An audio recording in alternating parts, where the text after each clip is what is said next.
Hello दोस्तों। तो NPCIL nuclear power corporation of India limited की तरफ से यहाँ पे डिप्लोमा होल्डर्स के लिए पोस्ट है। तो यहाँ पे देख सकते हैं इसका रिक्रूटमेंट जो है वो ऑनलाइन डेट आज से स्टार्ट हो चुका है, 12 तारीख से लेके 1 अप्रैल तक है।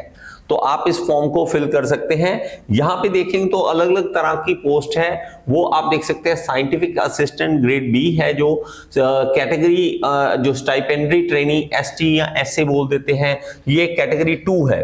तो इनमें पोस्ट जो है वो अलग अलग तरह की है, हम कैटेगरी वाइज भी देख रहे हैं यहाँ पे। इसके अलावा भी हम इसमें डिटेल में जाएंगे और उसकी डिटेल हम देखेंगे। यहाँ पे देखेंगे तो देखिए साइंटिफिक असिस्टेंट, तो ये computer science, civil, electronics, instrumentation, electrical और मैकेनिकल।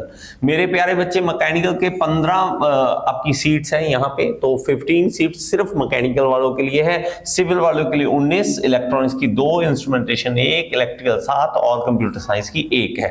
और इसके अलावा अगर आप आते हैं नेक्स्ट स्टाइपेंडरी ट्रेनी के लिए, तो यहाँ पे देखेंगे तो इनमें इलेक्ट्रिकल और मैकेनिकल मेनली हम देखेंगे। तो ये 24 और 33 पोस्ट यहाँ पर है। और यहाँ पे नेक्स्ट देखते हैं कैटेगरी 2 है जो स्टाइपेंडरी ट्रेनी। तो यहाँ पे जाते हैं तो यहाँ पे देखिए ऑपरेटर है, इलेक्ट्रीशियन है, फिटर है, मैकेनिक, ये electronic mechanic, instrument mechanic, machinist, turner, draftsman, civil draftsman, mechanical, ये सारी पोस्टें हैं हमारे पास। इसके अलावा हम चलते हैं नेक्स्ट और इसकी डिटेल पढ़ लेते हैं कि आपकी कैटेगरी वाइज भी PWD कैंडिडेट है तो उसके लिए क्या है। नेक्स्ट जो इसकी एलिजिबिलिटी है, क्वालिफिकेशन है, उसके ऊपर सीधा आपको ले चलता हूं। और यहाँ पे नेक्स्ट चलते हैं। ओके, यहाँ पे क्वालिफिकेशन पे आ जाते हैं जी। यहाँ पे देखते हैं साइंटिफिक असिस्टेंट, तो इसके लिए देखेंगे diploma in engineering of 3 year duration. तो 10th के बाद आपने डिप्लोमा किया है तो 3 ईयर का, या +2 मतलब आप 12th कह दीजिए, +2 के बाद करा है तो डिप्लोमा कोर्स इन इंजीनियरिंग, तो वो भी चलेगा इसके अंदर। तो आपके यहाँ पे देखेंगे तो जो SA साइंटिफिक असिस्टेंट या सिविल में, ऑब्वियसली सिविल में आपको चाहिए, लेकिन 60% मार्क्स होने चाहिए।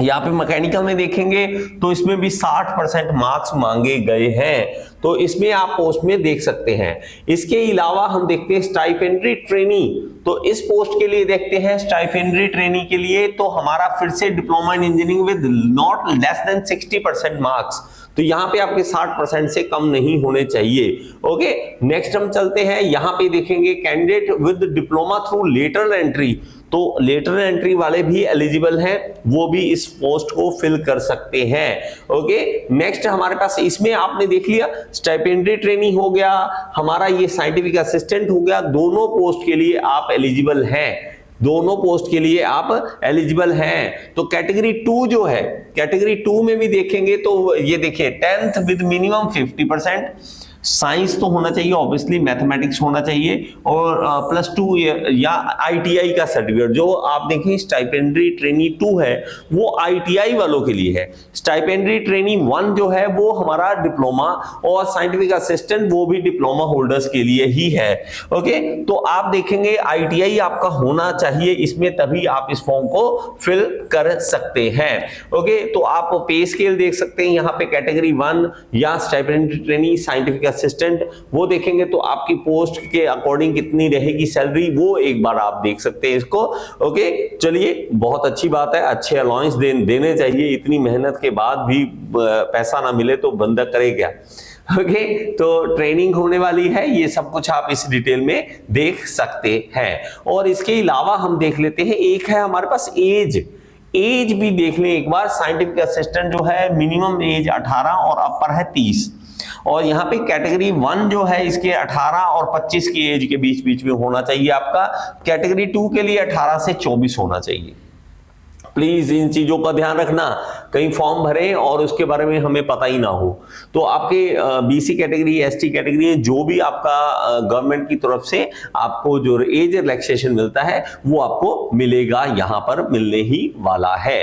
ओके, यहाँ पे साइंटिफिक असिस्टेंट जो है इसके लिए तो सिलेक्शन प्रोसीजर क्या है, ऑनलाइन एग्जामिनेशन है प्लस पर्सनल इंटरव्यू भी है। कैटेगरी 2, कैटेगरी 1 के लिए देखेंगे, हाँ सेम साइंटिफिक असिस्टेंट और कैटेगरी 1 के लिए, दोनों के लिए पर्सनल इंटरव्यू है। नॉर्मली पर्सनल इंटरव्यू होता नहीं है, नॉर्मली इस पोस्ट के लिए, डिप्लोमा वालों के लिए ये होता नहीं है, लेकिन इसमें हो रहा है इस बार। तो कैटेगरी 2 में देखेंगे जो आईटीआई वालों के लिए है, तो आईटीआई के ऑनलाइन एग्जामिनेशन है प्लस एडवांस टेस्ट भी है, ये भी आपका होने वाला है कैटेगरी 2 वालों के लिए। तो इस चीज का ध्यान रखेंगे आप, तो आपने फॉर्म फिल करने से पहले पूरा ध्यान रखना है इसका। ऑनलाइन एग्जामिनेशन जो है वो आपका 50 मल्टीपल चॉइस क्वेश्चन होंगे विद 4 आंसर, तो वही ऑब्वियसली हमें पता ही है एमसीक्यू का। तो ड्यूरेशन 1.5 घंटे का, 90 मिनट आपको मिलेंगे। सिलेबस जो होगा वो रिस्पेक्टिव डिसिप्लिन सब्जेक्ट नॉलेज होगा, question pertaining to respective discipline, ये बहुत अच्छी बात है, ठीक है। आपके ही मैकेनिकल से, तो मैकेनिकल में से आपके क्वेश्चन आने वाले हैं। Okay, 2 marks to be award for each correct and half, मतलब आपका 1/4 आपका कटेगा, वही सेम है। मैक्सिमम मार्क्स जो है 100 मार्क्स है। ऑनलाइन एग्जामिनेशन में कंडक्टेड इन सिंगल और मल्टीपल सेशन, जितना ज्यादा फॉर्म फिल करे जाएंगे उसके हिसाब से आपका होने वाला है। तो पर्सनल इंटरव्यू भी होगा, वो भी 100 मार्क्स का होने वाला है। तो अब बात आती है कि सर इस टेस्ट की तैयारी कैसे की जाए। तो टेस्ट की तैयारी करने के लिए बहुत इजी है, मेरे साथ आइए, all in one AEJEE course को ज्वाइन कीजिए। ऐप डाउनलोड करेंगे, उसके अंदर all in one AEJEE course technical मिल जाएगा, वो आप ज्वाइन कर सकते हैं। देखिए इतने सालों से मैं आपको पढ़ा रहा हूं, आपके डिप्लोमा भी मैंने ही पास करवाए हैं। अगर आप अब नौकरी लेना चाहते हैं तो आप मेरे साथ जुड़ सकते हैं। ऐप के अंदर ऐप जरूर डाउनलोड कीजिए, यहाँ पे आपको सामने लिंक मिल जाएगा, जरूर डाउनलोड कीजिए, उसके अंदर आपको all in one AEJEE course मिल जाएगा। Thank you so much. Next video में फिर से मिलेंगे।